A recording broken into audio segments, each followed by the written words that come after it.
and go live on Facebook, which takes me a sec.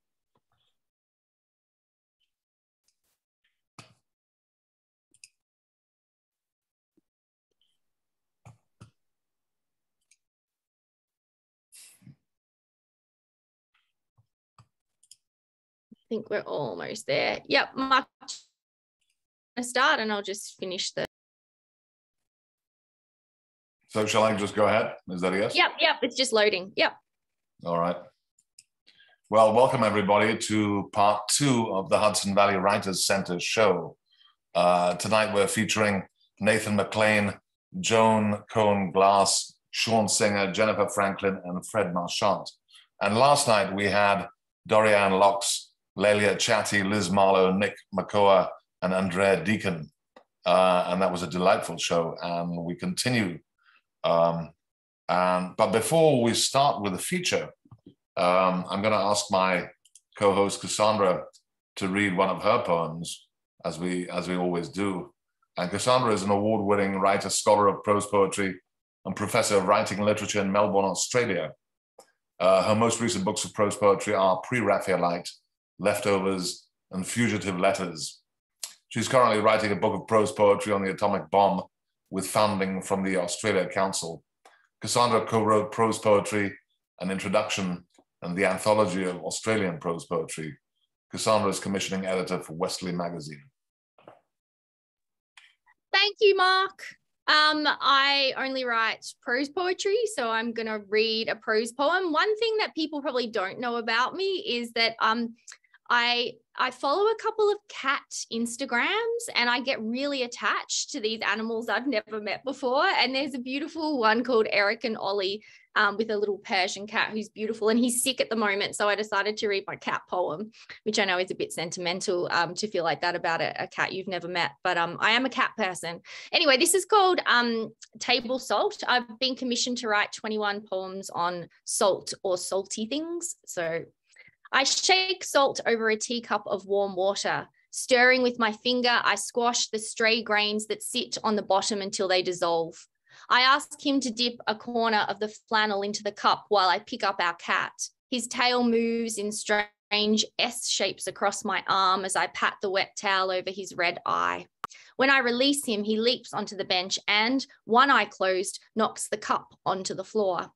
I mop up the solution with the other side of the flannel, but in the morning sun, the white outline of the stain curls like a tail into the carpet. I would like to introduce Mark Vincennes. He is an Anglo-Swiss American poet, a fiction writer, translator, editor, publisher, designer, multi-genre artist, and musician. He's published 20 books of poetry, including more recently Einstein Fledermaus, The Little Book of Earthly Delights, A Brief Conversation with Consciousness, There Might Be a Moon or a Dog with Gazebo Books in Australia, 39 Wonders and Other Management Issues, forthcoming from Spy.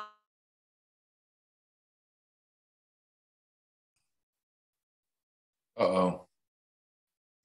I think Cassandra, froze. Happy? Oh, did I freeze? You did. No, how can I You're freeze?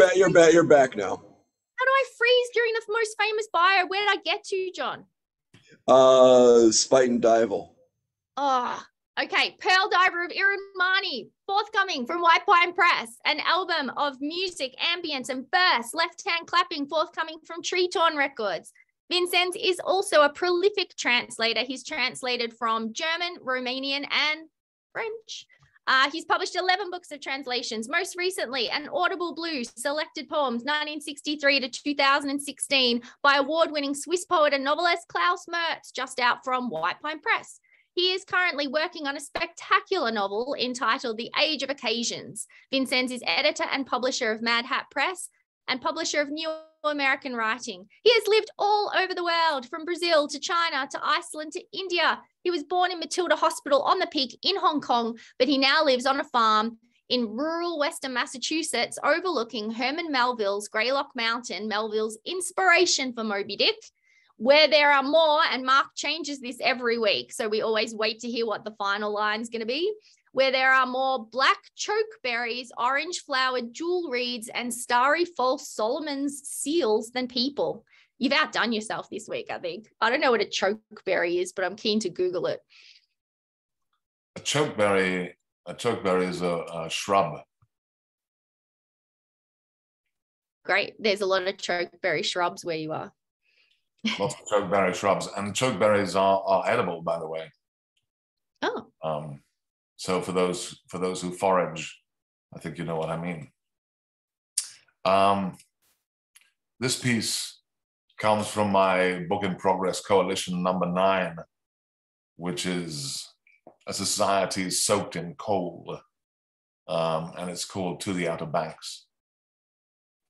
Trudy's cousin Daggoo had one of those old tin jalopies with twin outboard engines and flew like a swift along the Irrawaddy Delta.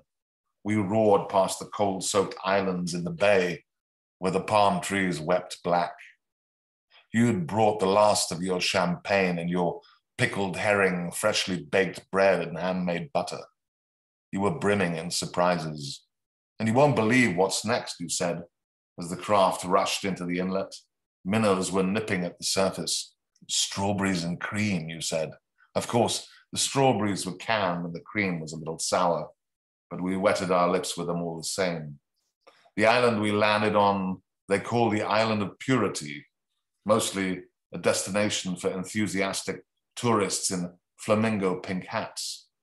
You entered through a tunnel into this encapsulated garden. Even the beach down at the shore was an enthusiastic, unbleached, natural tan. The scrubbers, sang Daggoo, laying out the tartan beach blanket. Imported from the Far East, or so I understand, he crooned, pouring the champagne. That night, we ate under a cloudless sky, staring at the vastness, and thanked our blessings for our taste buds, for our non-cathartic eyes, the sensitivity of our fingertips, for the winking moon, for being luxuriated in this cleanly cleaned world. And I am delighted now to introduce the first of the second set of Hudson Valley writers. But before I do that, I'd like to ask Jennifer Franklin if she might give us a little background as to the Hudson Valley Writers Center. Would that be okay, Jennifer? Yes, of course. Thank you all for being here tonight. I realize it's about to be the first night of Rosh Hashanah soon. So thank you so much for the people who came out. The Hudson Valley Writers Center is a small literary arts nonprofit in Sleepy Hollow, New York. And during the pandemic, we really became a national organization because we pivoted directly to Zoom for classes and our reading series. It was founded in 1983 by Margot Taft-Stever, and we have been in our building, the Phillips Manor train station in Sleepy Hollow, which is an old train station from 1912. We've been there since 1988, and we just recently finished the purchase of buying the building that the land is on. So we celebrated our gala, our fundraising gala on Thursday night, and Arthur Z. and Lauren Akampora read for us, and our teachers and students were there with us. And we're so grateful to our community for really helping us survive the pandemic and to thrive during the pandemic. And we have teachers here tonight from the Hudson Valley Writers Center who are reading for us. So thank you to all of them and to all of our other teachers and students who are in the audience and who are out there, working hard for us all year round. Thank you all for having us. Thank you, Jennifer. So first, we're going to hear from Nathan McLean, who is a poet, editor, and educator living in Amherst, Massachusetts. He's the author of Scale from Four Way Books in 2017, and his poems have appeared or are forthcoming in the New York Times Magazine, Poem a Day, The Common, West Branch, Wired, Upstreet, and Foundry, amongst many others. Welcome, Nathan. Thank you very much there, Mark. Thank you so much, Jennifer, for the invitation to be here. Cassandra, Mark, John, thank you for facilitating this wonderful event. It's a real honor not only to teach for the Hudson Valley Writers Center, which I hold very dearly, and just to be associated and affiliated with such a wonderful organization. I think Jennifer brings together such vastly various and wonderfully skilled writers and artists into the space. So it's an honor to be associated with it. I'm going to be reading just 2 poems tonight from my collection that was just recently released from Four Way Books, previously owned. Yeah, and we'll just go from there. This first poem is entitled Myth of the Bear. That winter, snow dusted the hemlock, each spiked cone. Snow salted my hair. It was that long, that winter. A black bear cub curled beside me, hers a dark, honeyed sleep. If this were a fable, one could sleep the whole winter without interruption. That's how long it felt, as the bear cub and I kept each other warm. She had no clamp, no shackle or trap marks in her fur. Of course, I checked. Carefully, I peeled fat, gray ticks from her back, but I was gentle then. Sometimes it was my turn to wade waist deep into the river, and that was fine. If we were lucky, there were fish, though no fish would consider this luck. Sometimes the bear cub seemed to stalk a smell, sniffing. I assumed her mother, but it could have been anything that winter. You wonder what there is to learn here, other than this is not a fable, other than whenever I woke, the bear was always a bear again.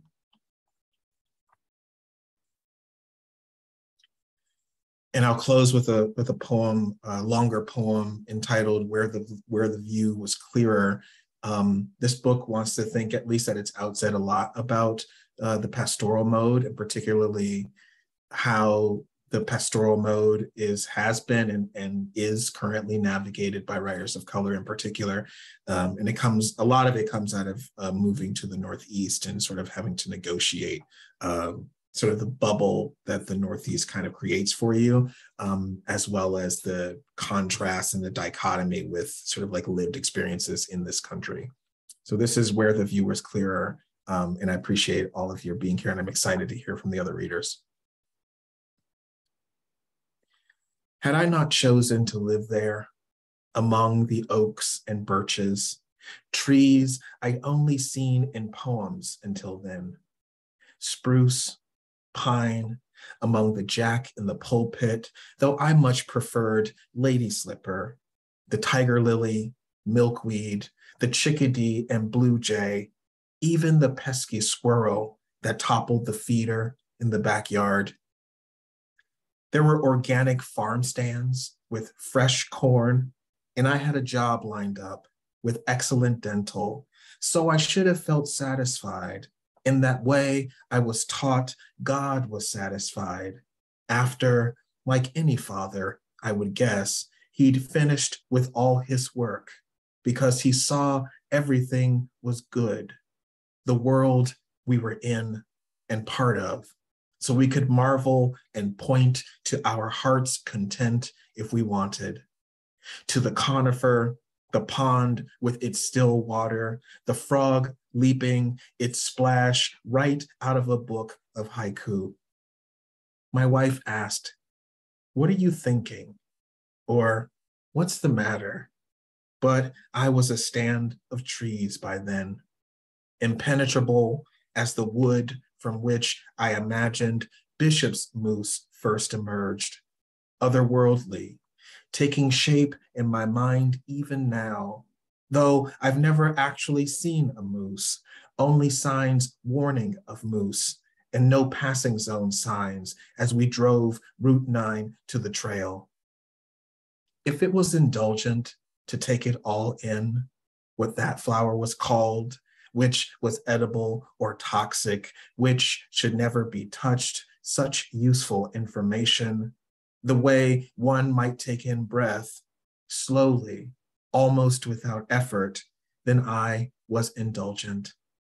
And why not be? Nothing seemed to threaten to kill me here.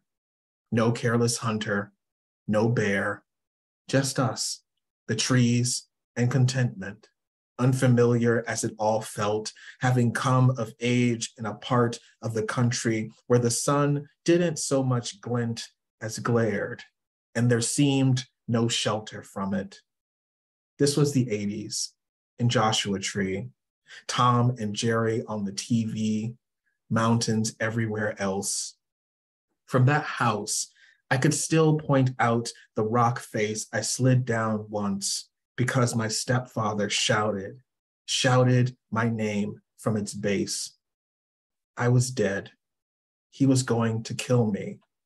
I had lost track of time and lost my brother, or left him behind on a boulder to watch our gallon jug of water, our bag of green apples, because he wouldn't climb any farther, even so close to the peak, maybe didn't want to see what was just below in the valley or beyond the ridge where the view was clearer and farther, but I had to see if it matched what I imagined and had no time to spare, not with my stepfather's voice below. He was going to kill me if the rattlesnake hadn't, or my scraped elbow, my shredded knee. And we walked back in silence, he and I, like Abraham and Isaac must have after leaving what had to be left on the mountain, after Isaac saw what his father was capable of, the price of obedience, which I paid that day while my brother watched E.T. and would not look at me. Ouch, the alien said, its finger pulsing like the lightning bugs here on the trail as evening begins. How even to describe it, which seems my duty alone. My wife and I walked, and I was silent as a distant mountain where something important might have been lost. Do you like it out here? She asked, the steep ascent, bony trees we used like trekking poles, the skittish deer or chipmunk bounding off the poisoned oak. She hoped I liked it wherever I was and thought. And I think I did. I wanted to, though I might have left that boy on the mountain, caught in a thicket long ago. You should have seen it up there, I told her, from the peak, looking down into the grassy valley, unexpected after so much sand and cactus needle. I watched for what seemed an eternity. It was like some new holy land, some long promise, clouds parting, low rumble of thunder, then light, a voice, however garbled, finally fulfilled. I wish you could have seen it, I said. You'd have hardly believed. A family of rams, I swear, in the valley, in the desert, unbothered and unchanging, and still there, I bet, grazing, eating their fill. Thank you. Thank you, Nathan. Wonderful. Next, we hear from Joan Kwon Glass, the Korean-American author of Night Swim from Diode Editions this year. She's experienced manuscript editor, Brooklyn Poets Mentor, serves as editor-in-chief of the Harbor Review, as poet laureate 2021 to 2024 of the city of Milford, Connecticut, and as poetry editor for the West Trestle Review. Joan's micro chapbook Bloodline won the 2021 Washburn Prize, and her poetry chapbook How to Make Pancakes for a Dead Boy from Harbor Editions 2022 won the 2021 Marginalia contest. Joan's work explores trauma, grief, memory, motherhood, and recovery. Her poems have recently been published and all are forthcoming in Rhino, Prairie Schooner, Diode, Rattle, and many others. Her work has been featured on many podcasts and online features, including Frontiers Exceptional Poetry. Joan tweets at Joan P. Glass, one word. Since 2018, her poems have been nominated multiple times for the Pushcart Prize and for the Best of the Net. And Joan has been a judge or reader for many poetry prizes. Welcome, Joan. Hi, everyone. Thank you so much for being here. I'm going to read, I think, 4 poems. They're all pretty short. We'll see how we are on time. But I want to precede my reading just by saying that I write about very difficult content very directly. And one of those issues, one of my life experiences is losing my 11-year-old nephew to suicide in the same year that I lost my only sister also to suicide, his mother. So my book, Night Swim, out with Diode Editions just a few months ago, although it feels like it's been much longer than that. It's been so busy. Explores the process of grief and divides my grieving process into, the well-known stages of grief, or it attempts to. The first poem I'm going to read is actually the last poem that I wrote for the collection, and it's the one that I put off writing, and you'll probably see why as I read it. It's called Elegy for My Sister's Journal. When the policeman handed me your journal in the evidence bag, I left it there unread, claiming some small victory in refusing your final words. And when the psychic at a party claimed to have a message for me from you, I shook my head and said, no, thank you. A year after your death, I awoke to your fist, urgent, banging against my bedroom door. I could have opened it, could have given you the chance to unburden yourself. Maybe after I listened, you would finally have left me alone. The truth is, all of this could just be my strange way of taking a stand.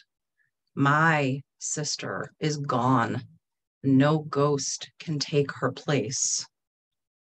Can you see me here writing this poem, brooding in our childhood bedroom, stuffed animals smiling stupidly from the dresser? I'm staring unblinking at the scorched doors the way a child does when sulking. Keep your journal and your fist. Instead, give me the bag in which you took your last breath, the film that lifted away from your cheeks I once compared to winter apples. Give me the last thing you laid eyes on, vase of fake flowers on the nightstand, your daughter's photo on your home screen, the window sealed shut from the inside.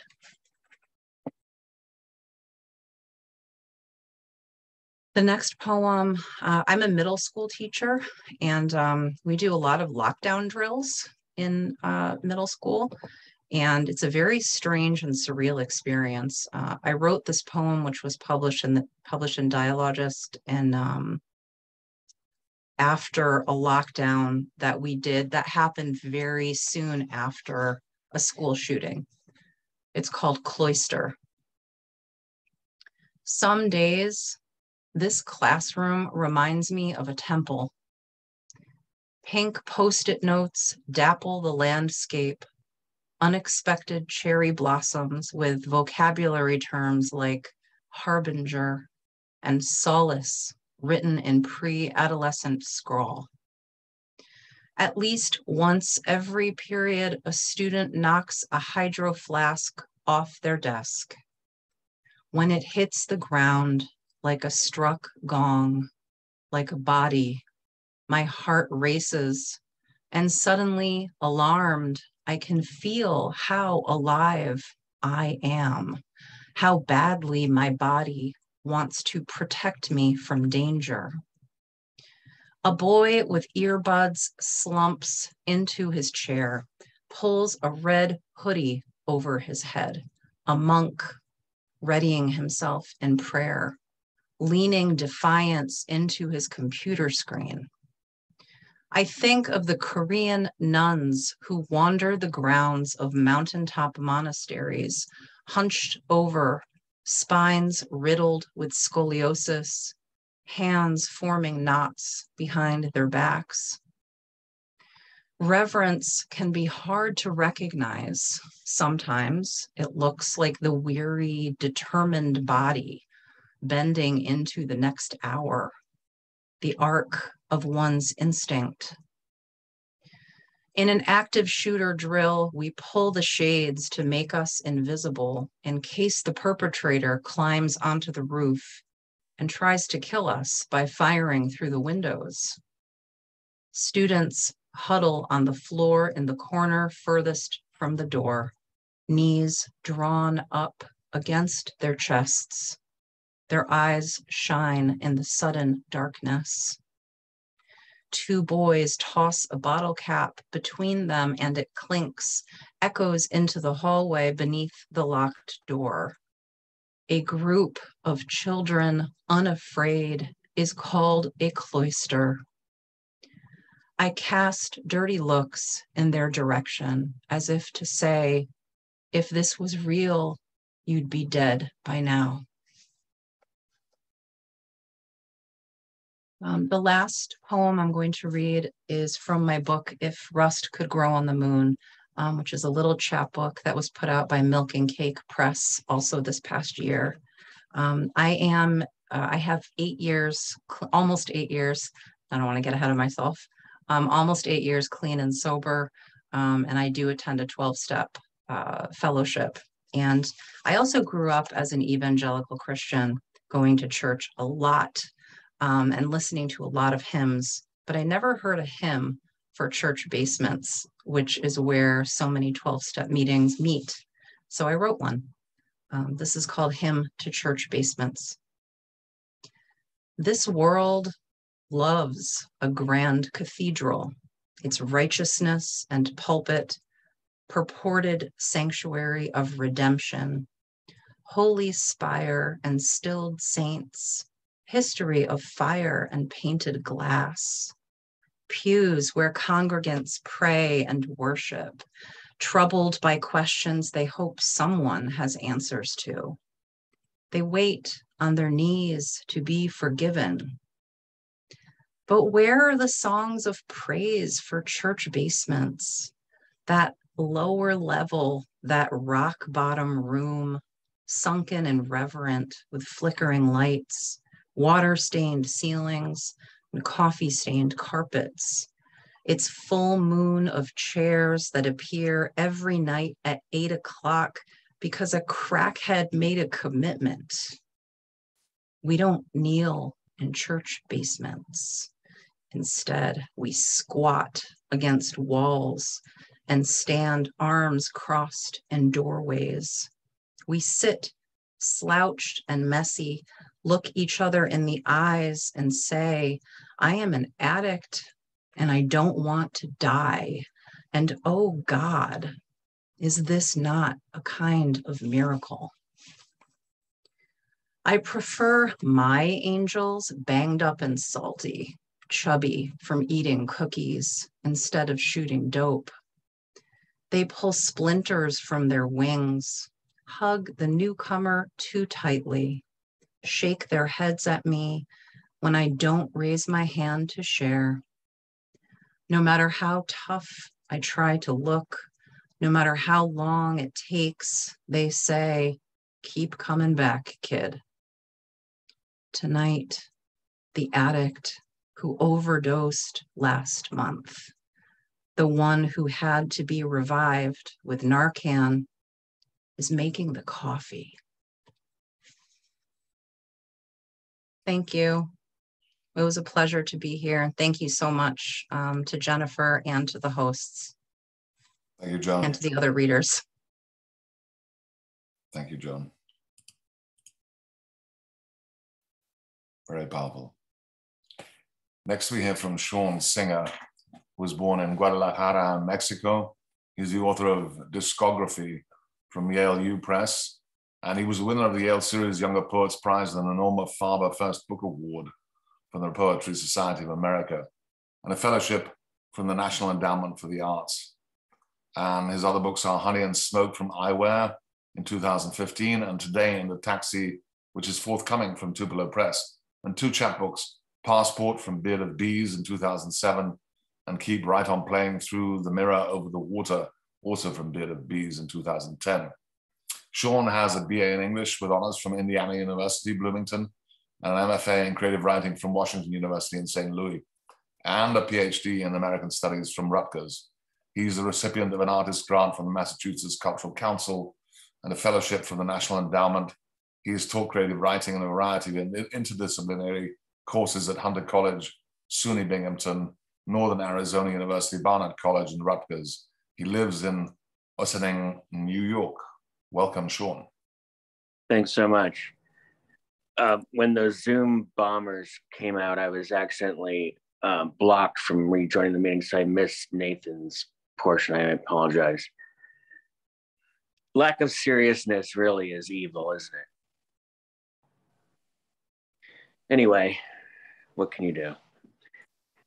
So thank you. These are prose poems about my experience driving a taxi in New York City, which I did it from 2014 until COVID started in 2020. Pink gloves. Tonight in the taxi, I drove 4 women from a bachelorette party, complete with their tiaras and feathers, to another bar. Already happy, they pushed the bride-to-be forward and she asked me how I thought she looked. I was too taken aback to answer much of anything. She was liquid, prehistoric, and my little body burned. I thought of the Lord throwing handfuls of little sequins at the party as if to say, there is no other life but this one. Voyagers. Today in the taxi, I was thankful for all the near misses and sudden stops, times I nearly died, or almost nearly. I wondered about the raccoon I saw on Central Park North, rooting through a garbage can. Could this have been the Lord wading through the black molasses of night, and how many years will her wanderings go on? Glands and nerves. Today in the taxi, I brought 2 women from 19th Street and 6th Avenue to 48th Street and Broadway. Unfortunately, they worked with Fox News, talked about Fox and Friends, and were excited to see the new Chick-fil-A and took pictures of it. They were polite, visiting from Nashville, and awful. Charlotte Solomon, before she was gassed in 1943, wrote that culture and education are laughable entities that we have constructed only to see them helplessly destroyed by a ferocious power. I thought of a trench at the bottom of the ocean, filled with darkness and impurity, what Kabbalists call off-sourcings. Shells crack open like vessels and loose sparks of light. Driving taught me to accept people for who they are, but other times I wish for an asteroid crashing into the city from the darkness of space.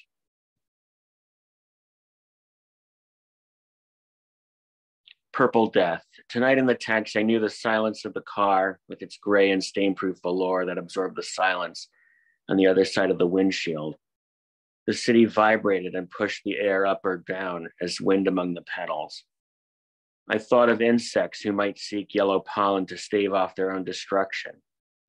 Kafka saw butterflies as great opened out books of magic. It's possible, but not now, that the Lord will open the door and suck the noise out of the car with her tongue. It's possible for her, but she won't do it now. She'll be happy if one day there are no sounds attached to words and no ears to hear them. Verse. Today in the taxi, I picked up a woman with a little girl, maybe 5 or 6, on West 91st, going to West 68th Street.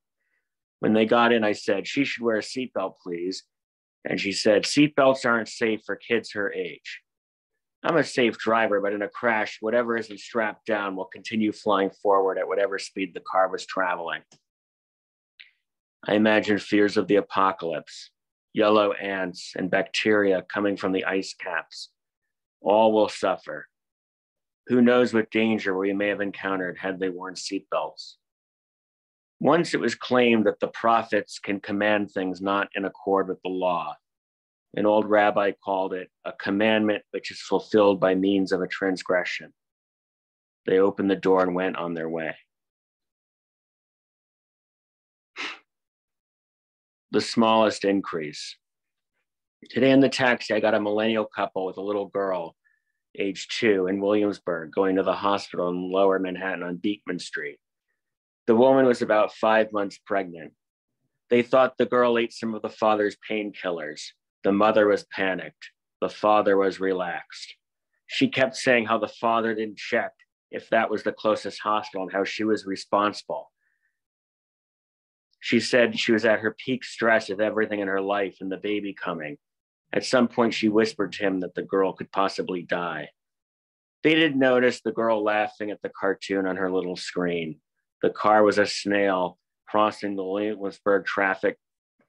I thought of the wheels treading on their own slime and glowing. Arthur Eddington said, moving through the physical world was like stepping on a plank with no solidity. He said to step on it is like stepping on a swarm of flies. Which seed? Today in the taxi, my passenger was crying into her phone. She just had a miscarriage. Who was she talking to? Her mother, perhaps. She hoped there was an invisible hand that had some purpose in her tragedy. I pictured the Lord and her shelf of jars and vapors. Her amino acids and carbons fit together with one black wheel and one white wheel. Every Sabbath, the rabbi would remove the slip of paper with her name on it from the golem's mouth, and it would become lifeless, nothing but a thimbleful of little clay cells.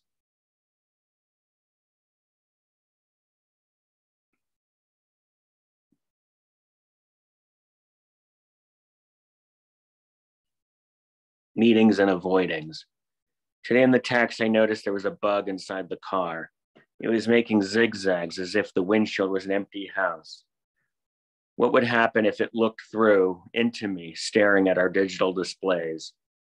In this one's life, there were glass rooms and seemingly no exit, but constant circling, fibers woven into the likeness of a human body. India. Today in the taxi going from Jackson Heights to Long Island City, a passenger from India asked me if I was from India. Perhaps my black hair or my acrylic olive head reflected in the mirror made him think we were on a double journey. The Zohar says the impulse from below calls forth that from above. Maybe lifting away from his home in Weary and Queens, he wanted to ask in the rolling confessional if my imperfections were his own.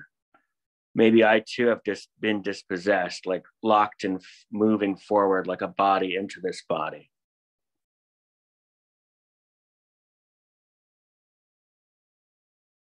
Look to the side. Tonight in the taxi, I picked up 2 women at Bellevue just after their friend died in an accident. He was skateboarding and hitched a ride on the passenger side of a garbage truck and lost his balance when the truck changed lanes. He was crushed by the rear tires. There were no heroes and no monsters, and there was silence.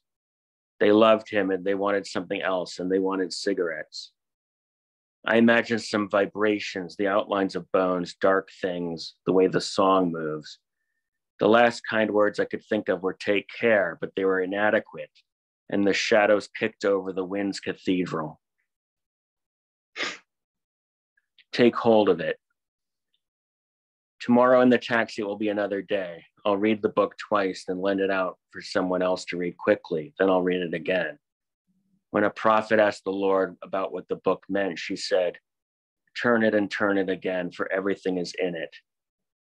I pictured the black ink of the black fire of her ink and the white fire of her parchment, everything far-reaching. Among the blur of noise and chaos of the demonic coming from the city's every window, she commented, Be silent, for this is the way I have determined it. Thanks. Thank you, Sean. And next we hear from Jennifer Franklin, who's published 2 full-length collections, most recently, No Small Gift from Four Way Books. Her 3rd book, If Some God Shakes Your House, will be published by Four Way in 2023. In 2001, she received both a Café Royal Foundation grant in literature and an NYFA City Artists Corps grant in poetry. Her work has been published or is forthcoming in American Poetry Review, Barrow Street, Bennington, Blackbird, Boston Review, Los Angeles Review, Prairie Schooner, Rhino, and many others. She holds an AB from Brown University and an MFA from Columbia University, where she was the Harvey Baker Fellow.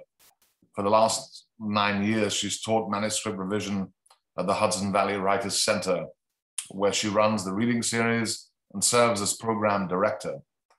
She also teaches at Manhattanville's MFA program. Jennifer lives in New York City with her husband, her daughter, and their rescue pit bull, Dottie. Welcome, Jennifer. Thank you so much, Mark, and thank you so much, Cassandra, and to all the readers for reading here today for the Hudson Valley Writers Center special lip balm reading. I agree with Sean. It was very upsetting to see those Zoom bombers come in, and I said to Rich, I still can't believe people do things like this. And so it reminded me of a quote of Susan Sontag. So I'm going to read this poem from If Some God Shakes Your House. I'm going to read 1 prose poem and 2 sonnets and 3 short Antigone poems. Thank you all for being here. October. I try to keep the image of the sunset over the lighthouse at the edge of the Cape, but the tornadoes we drove away from on our way home erase it from my mind. We never reached the lighthouse. The white-headed dog got sunstroke and collapsed in the sand. We hitched a ride back to the bed and breakfast. I hold the few people I love in my fist, like the wooden tulips I bought myself one Mother's Day. News inserts itself into my sleep, the faces of judges who should not judge, children still in cages.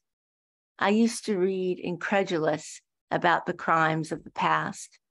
Now that we have our own concentration camps and ghettos, I am finished with history.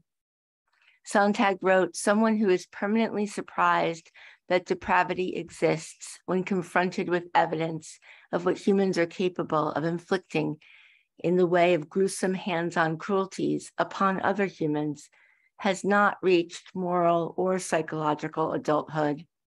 One fall not long ago, I grew up. The pumpkins piled in cardboard boxes pitied me as I walked past. I no longer hold my tongue like the good girl I was taught to be, hair brushed and braided. The waves beat the whale-watching boat and return me to months I was pregnant and told not to end it by my husband, by my mother. A woman has voted against all women, and the Supreme Court is lost. I am safe on the cold beach picking shells. Every child on the sand knows this dilemma. The shells look perfect, cradled in the wet sand, before you bend and hold them to find each dull and dry in your hands. I stash a few in a tin with a watercolor of the lighthouse on the lid. I memorize the one I found, so I know which one is mine. This one is called Memento Mori, mentor with late stage Lewy body dementia, for my mentor, Richard Howard, who died in March. The greatest mind I ever met now sits stiff in a rented wheelchair. His hands seem to sew invisible thread as his husband and I talk on a bench in his courtyard. Like his beloved Penelope, weaving endlessly on her loom, only to pull her work apart each night He sits in turn patient and perturbed by something we cannot see. He looks up at me only twice, both times disappointed I am not someone else. Across the courtyard, hydrangeas bloom oblivious and blue. His bent fingers grasp the hem of my dress he once would have loved. I want him to talk about his paused translation. I want to sit next to him on his small sofa as he reaches for a book, for him to mark these lines with his sharp black pen. And this one is Memento Mori, Apple Orchard. Fred Marchant published this poem with Jenny Barber and Jessica Greenbaum in his Tree Lines anthology, a book about trees. In the gold light of early October, we climb the orchard hills, searching empty trees for apples. The boy at the gate tells us Ida Red, Rome, Crispin, and Surprise are all ripe and ready for our hands. We walk and walk. The dog investigates every fallen apple with her frantic nose. Even as we savor this autumn sunlight of our beginning, headlines remind us what is lost. Large families have picked the trees clean, leaving plastic bottles and paper napkins blowing like white flags. Instead of the fragrant apples on the ground, reminding me of my mother's baking, I catch the smell of decay. I catch the smell of decay as we walk through so many rows of stubby trees that we cannot find our way back to the car. We do not say what we're thinking. If we leave without a single apple, it might mean what we have done to the earth cannot be undone. The children who grow up on this imperiled planet will not remember pulling the russet fruit from the branches to bite into its sweet flesh. We see boys throw bruised apples at each other. Still children, they already know what is damaged becomes a weapon. As we pull away, we watch them run the worn paths. Their masks fall as they bend to collect the blemished apples and fill their empty bags. And these last couple of poems are in the voice of a contemporary Antigone. As Antigone, I'm not greedy. I will go when I'm led from the city to the tomb. I don't want glory. They have never understood me. It's not a death wish that made me tend to you, my love, even though I knew nothing could save you. I couldn't let go. Our legs side by side as we slept. The flowers you lined up in the soil after I picked them, how you wouldn't accept they were dead, that planting them again would not let them bloom. As Antigone, I buried the body at night, but knew I would still be caught. The sky watched, a harder shade of blue as I knelt above your lifeless body. After I held dirt in my curved palms, I couldn't return home to the yellow sheets or islet canopy. It didn't happen how they described it, doing the deed that doomed me to death. It wasn't fast, over before I could stop myself. It was deliberate. I heard music. A deep lament led me. I felt water, but my mouth remained dry. It held the words anger and apple. You thought I was going to say soil and love. The wall of the city is high. Climbing, I scrape my knees. When I see blood, I believe I'm still alive. I know I will die. And the last one, thank you so much for some of my favorite poets reading with me here today. And thank you to all my students for coming. As Antigone, even without moonlight, I still see the two brown horses standing by the fence across the road from my first house. In late summer, grass grows tall around the posts. For weeks, I did not leave. except to unlatch the mailbox and walk with the sheepdog back to the empty yellow house. Those rooms watched ghosts fly from bodies of the living. Those fields opened to take bulbs from my hands. Once a turkey vulture emerged and frightened the dog on the deck as pine trees admonished the creek. In the spring, flowers clustered in small patches, tulips top-heavy with shame, tipped in the wind. One owl watched from the broken elm. The moon remembers the waif I was and watched my wrist pull the red damask curtains closed for the night. Thank you. Thank you, Jennifer. But we haven't quite pulled the curtains closed for tonight because Fred, Marchant, and Aaron are still both appearing. And first to Fred. Fred's most recent collection of poetry, Said Not Said, was published by Grey Wolf in 2017 and was recently designated as an honored book by the Massachusetts Book Awards. Fred's first book, Tipping Point, won the 1993 Washington Prize and was reissued in a 20th anniversary second edition. His other books include Full Moon Boat and House on the Water and The Looking House. And as a co-translator with Nguyen Ba Chung of collections of several contemporary Vietnamese poets, including work by Tran Da Qua, Vot Que, and Li Chi. Fred is the editor of Another World Instead, the early poems of William Stafford.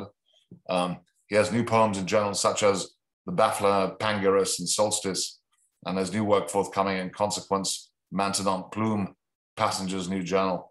Fred is an emeritus professor of English at Suffolk University and was founding director of the Poetry Center. Fred was the 2009 co-winner with Affa Michael Weaver of the New England Poetry Club's Mary Sarton Prize, given to poets whose work is an inspiration to other writers. Welcome, Fred. Thank you, Mark. Thank you, Cassandra. Thank you to my fellow readers. A privilege to hear your work and be with it. Thank you all for coming to the Zoom. I'm going to probably read, timing I think might be a little bit off, but I'm going to read 5 poems. The first is an elegy for a friend and mentor of mine who passed away a year and a half ago. Some of you may have known him, Stratis Chaviaras. Stratis was the founder and longtime editor of Harvard Review. And he was a Greek immigrant, and he was born in 39 or so, 38, 39, and came of age as a young boy under the Nazi occupation of his native village and his area. And he has his first book in English is called When the Tree Sings. And it's a wonderful collection. If you could look at it as a series of prose poems, and I know there are prose poem writers in the group here, and you'd love it. When the Tree Sings by Stratis Chaviaras. I don't know why he came to my mind. I think maybe the troubles of our time. But this poem is called In Nia, one word, 2 words, Nia, N-E-A, Chios, and that's his native village, and it's near the city of Argos in the Peloponnese. So in Nia Chios, near Argos, circa 1941. A mountain division, staff cars, new interrogators, bivouac troops in the convent above the village that they look over, its tile roofs hiding what no soldier cares to imagine too much. This boy, for instance, listening to his grandmother's voice, how she tells him he'll need to remember the cypress pointing at heaven, the sunlight that cast a blue shimmer over the olive trees, the road dust that blessed the windows, the doors, the faces. And most of all, how the cicadas hid within their midday cry the message that she would return, surely, and want to know every detail of every day, what he had eaten, where he had slept, the clothes he put on to make the soldier see right through him, as if he were nothing, nothing at all. Stardust was raised by his grandmother because his father was interrogated and executed by the Nazis. Jennifer mentioned her mentor, Richard Howard. Jennifer introduced me to another mentor of hers, Arnold Weinstein, a great comp lit scholar and a great sort of figure in the Brown University intellectual life. And he has a great fondness for the Scandinavian artists. And so I'm going to do something that I don't like that, sharing on the screen. There's a painting I want to show you. It's called Self-Portrait with Skeletal Arms, singular. And it's a self-portrait by Edvard Munch, and you all know Edvard Munch on the screen. Well, look at it. Look at the composure of the self-portrait, and then look at that skeletal arm at the bottom. Arnold Weinstein writes beautifully about Edvard Munch, and his writing prompted me to this poem, Self-Portrait with Skeletal Arm, with a bow to Edvard Munch. I think again of my father, who as a boy broke his arm, had it in a cast and sling. And while he was waiting for the bus, another boy came up behind him with a 2x4 and whacked him hard on the elbow, and thus brought my father to his knees with enough pain, as he would later tell me, to last the rest of his life. He still couldn't fathom what had moved that kid to see him writhe. I could have offered some theory of our behavior, or better yet, of human depravity. But by that time, we were both too old for big ideas like that to help. All he knew was that in his last years, I would not abandon him as in his own descent to the end. As for me, I was glad our meeting place was perplexity. We both would carry into the shadowy hall where the dead assemble and get to ask the questions, trying hard to understand why, and with any luck, face down the ones who had harmed them.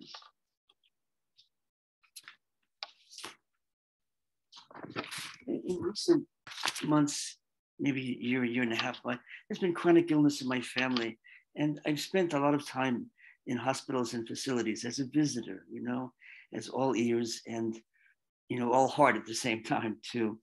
Ironically, the voices that came to me often in those contexts were, I'm a nice guy, and these are much harsher than my ordinary voices. So I'm going to read a couple of those, or at least one is harsh and the other's a bit sweet. Contrapasso is one. And the word comes from Dante, and it's the idea that the punishment in hell should symbolically fit or replicate the sin that was committed. Contrapasso. The sun came to me and wanted my friendship. As it is nature, it tries this regularly. But today, I looked it directly in the eye and told it to fuck off. I wanted no more of that let there be light business. I wanted darkness on the waters. Let's see what that looks like. Let the whole damned enterprise fail. The one called human, especially that one. Let great waves of misery be visited upon us. And on this land so plagued by thievery and murder, this people that sells its own down every river, this nation that claimed it was the exception, this that we are. Let us find out what the rest have had to endure. Let the punishment be fitting and just. Turn out the lights, lock up the stores, head home and pull the curtains. Don't even breathe if you still can. There's a hellhound on the trail, killer eyes, and a nose for the way we smell. Sick, as in sickum, derived from seek. Good dog,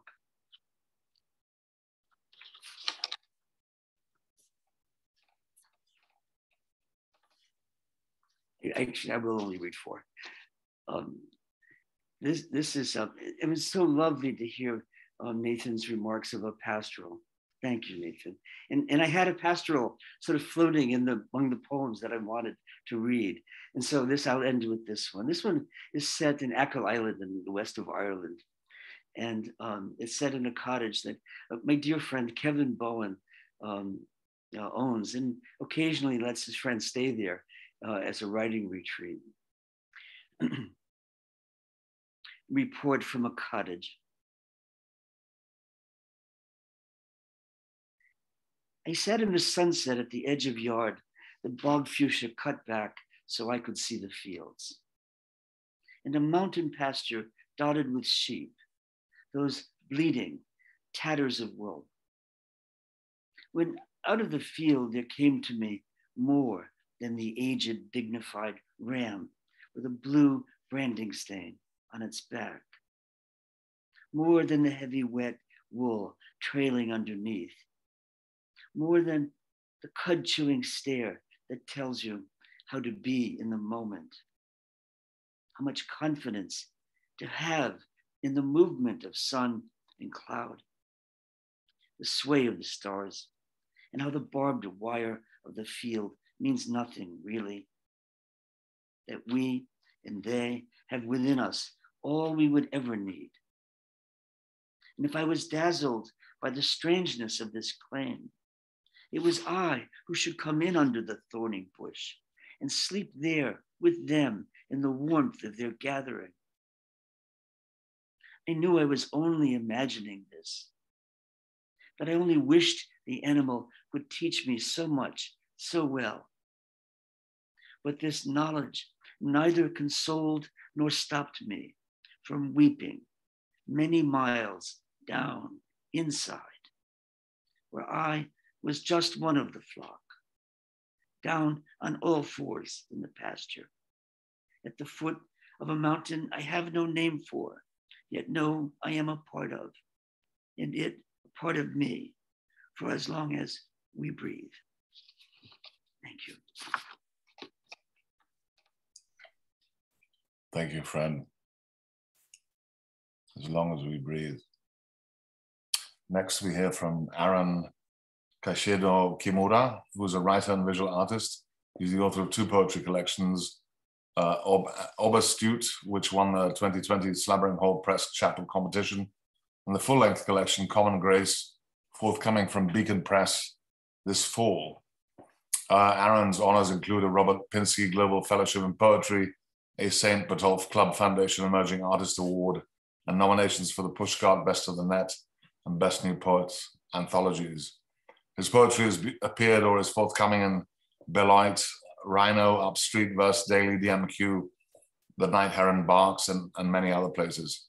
Aaron earned his MFA in creative writing from Boston University and is also the author and illustrator of Text, Don't Call, an illustrated guide to the introverted life from Tarja Perigi, 2017. Welcome, Aaron. Thank you, Mark and Cassandra, and thank you to my fellow readers for your amazing readings. I'm very happy to be here, very honored to be here. I'm just going to read 4 poems for you today from my chapbook, Ubasute. This was published in 2021 by Slavering Hall Press. Jennifer Franklin and Margot Taft-Stever were my editors on this book, and it was the most amazing experience, and I'm grateful to Jennifer and Margot for that. The first poem I'm going to read is a pantoum, and it's entitled Burial. I returned my father's body to the earth, cremated as he instructed in a letter. No funeral, no obituary in the newspaper. Those who needed to know were told. I had his remains cremated as he instructed, scattered his ashes in Bodega Bay. Those who needed to know were told that I waited until my mother passed to scatter his ashes in Bodega Bay. past the jetty where we used to fish. I waited until my mother passed, poured out their dust together, past the jetty where we used to fish, from the deck of the Miss Anita, seagulls calling overhead. I poured out their dust together with a handful of Uncle George from the deck of the Miss Anita, seagulls calling overhead. No funeral, no obituary in the newspaper. With the handful of Uncle George, I returned their bodies to the earth.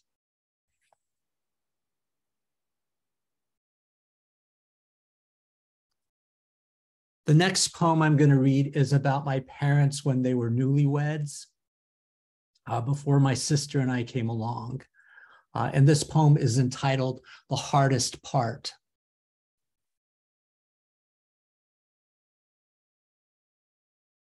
The fire truck siren downstairs raided the air of my mother's dreams. She'd scream in her sleep, my father told me, even after we married. More than a decade past the Second World War, for him, American concentration camps, for her, the firebombing of Tokyo. They moved into a San Francisco apartment that rented to Japs, a one-bedroom walk-up above the Post Street fire station. They painted their bathroom black. It was in style then. Shelved books, unboxed a new rice cooker, watered a shrub of Japanese maple, potted for their future garden. When the station got a call in the middle of the night, the rumble of the overhead door crumbled into the wreck that was once her home. Swirling lights flashed ancient trees into flames through the thin silk curtains of her eyelids. No warning, no drill, no cover. My father stilled her body, his broad hand on her shoulder or hip as they lay in the dark, listening to the slowing of her breath. The hardest part of those nights, he said, was waiting, sometimes hours, for the truck and the men to come back.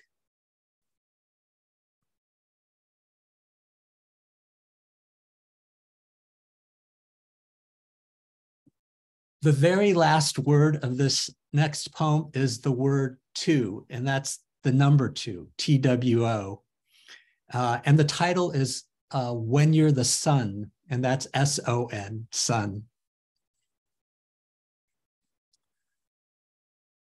When you're the sun, it doesn't matter if you're the youngest. Call the hospice nurse to the house to pronounce your father dead. Close the bedroom door. Give your mother the privacy she needs to tell him he left too soon. When the nurse phones the funeral home, ask your sister to take your mother to his garden to grieve with the ginkgo, pine, and pin oak. Don't let her see the dark-suited men, the gurney, the body bag. Try not to feel bad that your father's wearing only a diaper. As he's wheeled out his front door, loaded into the back of a hearse, don't think about the neighbors watching. Keep moving. Break down the hospital bed, the one delivered this morning, so your mother won't have to smell it.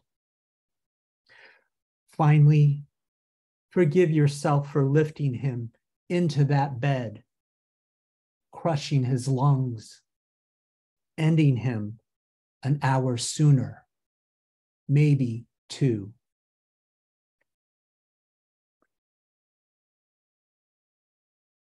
Thank you everyone for listening. My last poem is entitled Afternoon Infusion.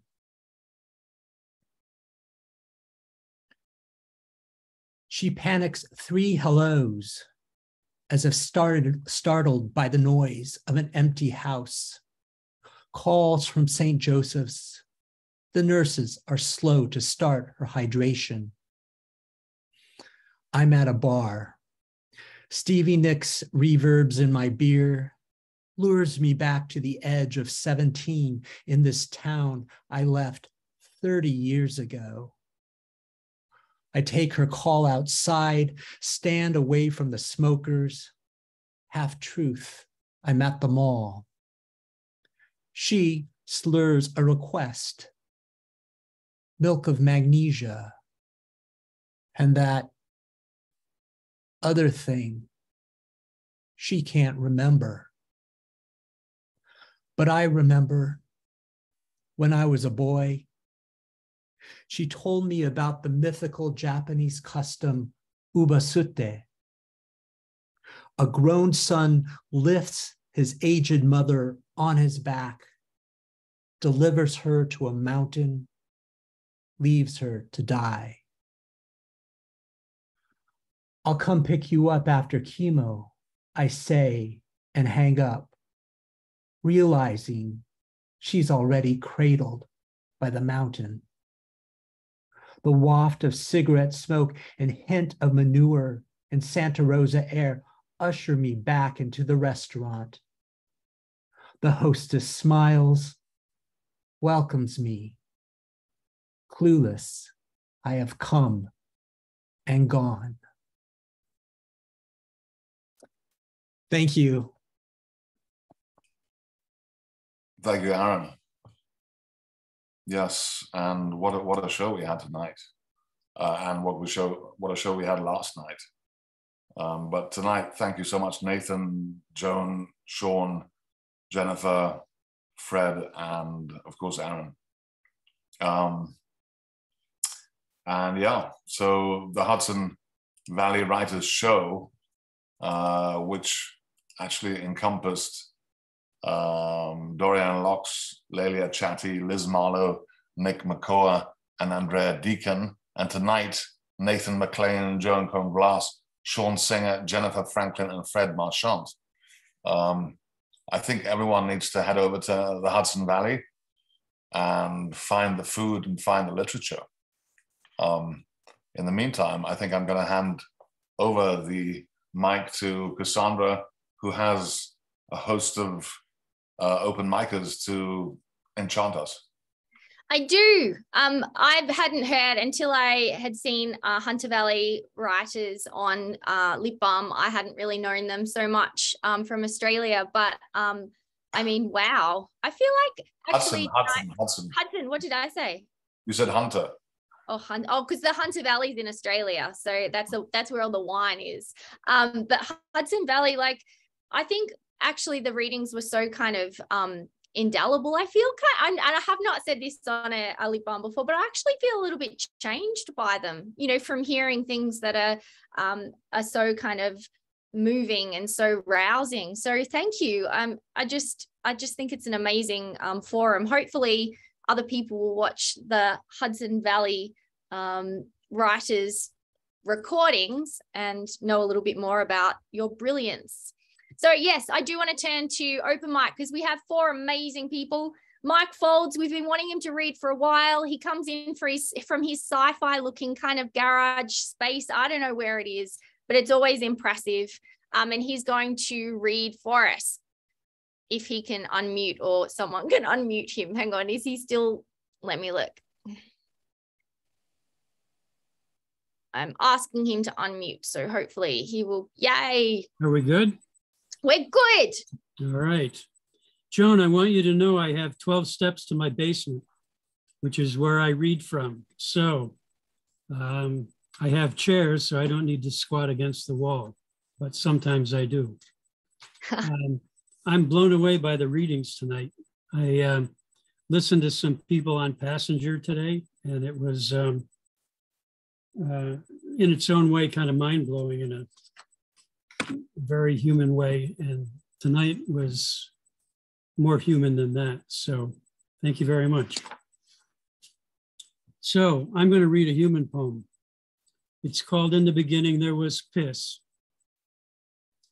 And it's in several parts. First one is called March 2021.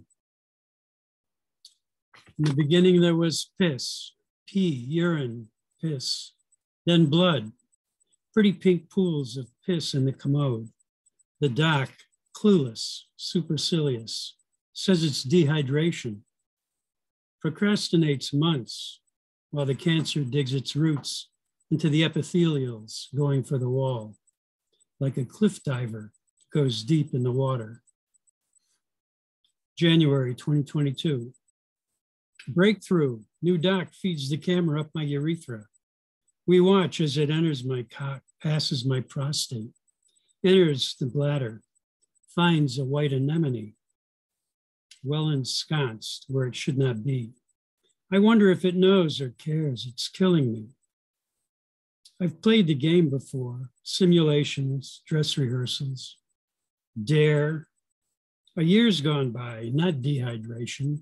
What now? February 2022. Transections are scheduled.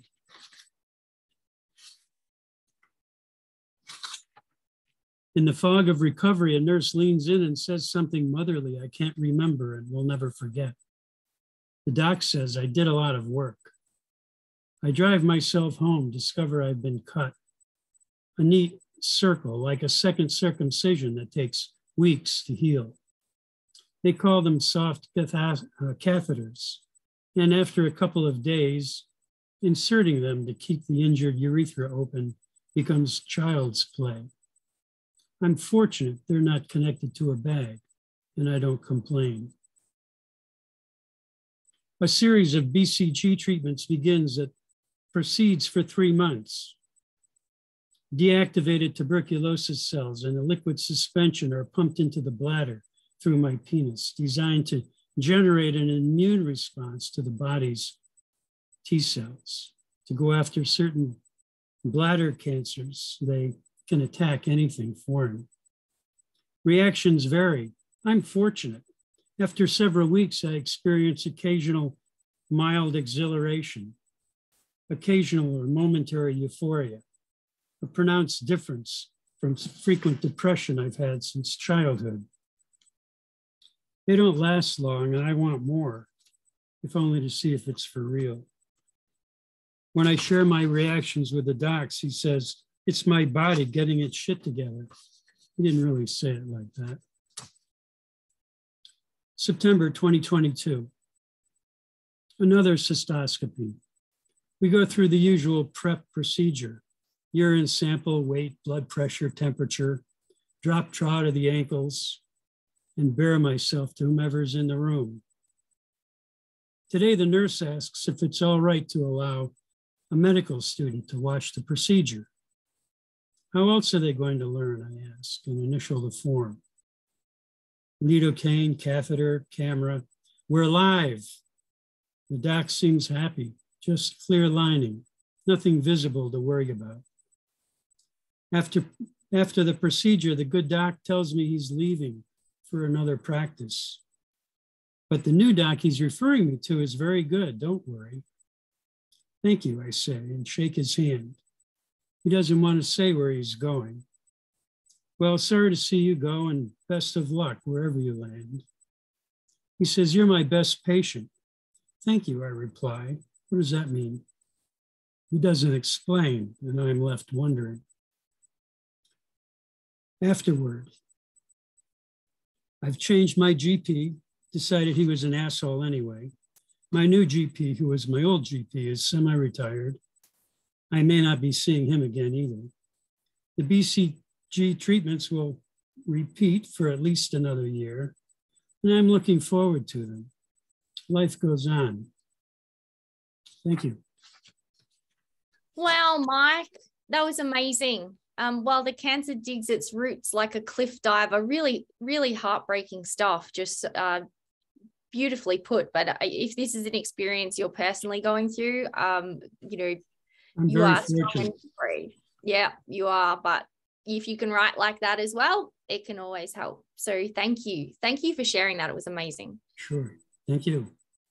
Philip Belcher is here with us. And I have been flogging his new book a little bit because I really love the cover and I love his poems. So Philip is going to read when I unmute him, because I usually... Can you hear me okay? Oh, yay. Thank you. Yeah. Yes. I'm sorry. The camera on my laptop died mid-Zoom, so I apologize for that. No problem. So I'm on my phone. So just two things about this poem. It has to do with a raccoon hunt. I was in a writer's conference once, and the members of the writer's workshop were not accustomed to gun culture and thought this was something much more sinister.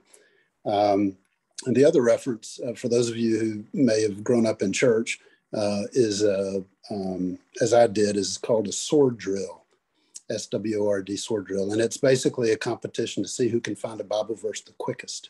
And it was a big deal back when I was a child. So this is called Prelude to a Hunt.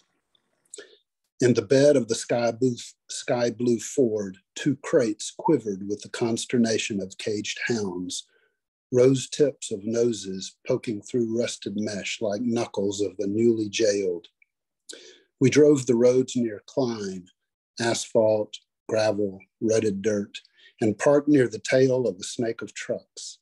The dogs whined while we peeled a turtle from the front left tire. Following cairns of spent tobacco, Harvey Burt led me to a clearing ringed with styrofoam spittoons and throbbing with bearded men frying fish and oiling guns. I thought of the disc of salmon on my brother's supper plate, the single square of butter clinging to a mound of grits. At 6 o'clock, he would bike to church for sword drill, find Zechariah 1 on command, the object speed, not truth, destination, not journey. I preferred these men who thrived behind the bars of their expectations, spitting out bones, tossing scraps to their dogs, savoring the stew that would fuel their night's pursuit. Thank you. I love your poetry. They have such completeness and such a feeling at the end of the poem that it's like the perfect ending. But I will pick it out because I do love your similes as well, like knuckles of the newly jailed. And I loved, well, I was sad when you said we peel a turtle from the front left tire, but I thought it was really effective. Have you got your book there? Can you hold it up for us? Yeah. There we go. Gentle Slaughter with the unicorn. Thank you. Thank you. Next, we have another author in the house. He may have his book to hold up. It's the shaman in the library, John Wessex, but he's also our Zoom bomber defender. Like a Zoom buster. I don't know. There it is. Zoom buster. Okay, yes. Here's a copy of my new book, and I'll post a link in the chat in just a bit. As you no doubt know, decision theory is a branch of mathematics used by the likes of John von Neumann to model the nuclear arms race and things like that. And so here is a poem called Decision Theory. I'm making a spreadsheet to decide whether to kill my dog. That big lumbering pile of fur is getting older, and damn it, it's time to run my household like a business. I score each of Dusty's features from -5 to +5, +5 being the best. Gazing up with adoring eyes, chin on paw and tail thumping the carpet, earns Dusty a +5, while drinking from the toilet or knocking over the trash and dragging used Kleenex into the living room moves him closer to oblivion. I'm in the middle of a computer simulation of future vet bills when Joan notices me in the monitor's blue glow. She just doesn't get it. I weighted each of Dusty's traits according to its importance to account for what I value. I'm not inhuman, after all. Why can't she see that the rigor of the binomial distribution and numbers cool green rationality deliver choices free of passion and prejudice? Besides, she's hosted a sloppier calculation between her ears for months. Eyes squinting and neck straining, I input the remaining data so fast the mouse jitters like a relativistic chihuahua at an espresso bar. The miracle of Moore's law tallies the weighted sum, and the results are terminal. Tail wagging and ignorant of the computer's verdict, Dusty drops a slobbery tennis ball at my feet and nudges my hand with his nose. How can a spreadsheet model loyalty or decency? You're safe, buddy. Wow, thank goodness for that ending. Poor Dusty. And I noticed that you coordinated your clothes with your poem today. Is that Dusty right there? Thank you so much. Our final open micer, you know who it is because I always save him for last. It's Bob Heeman from his kitchen. We never quite know what he's going to give us, but it's always something kind of sage. And I like to take it with me for the rest of my day and just think about it. So Bob, what have you got from the kitchen? Thank you so much. Okay, this is an older prose poem from my book, How It All Began, from my ebook. After love. After love became the heavy weight that was lifted and the bellman unlocked the ceiling to reveal the tired egg that was really an avalanche, I drifted back again into my little boat to sleep until my stomach rang aloud with the message that love was back and angry at the door, refusing to unzip itself until I was again stuck back into the ground from which I had only so recently strayed. And that's how Bob does it. That's how he gives us something to think about for the rest of the day. That's awesome, Bob. Thank you. And back to you, Mark, to close the show. Well, you don't stray very often, Bob. From his kitchen, anyway. Once again, thank you to Jennifer Franklin, and thank you to all of you who read in this wonderful weekend of the Hudson Valley Writers Center show.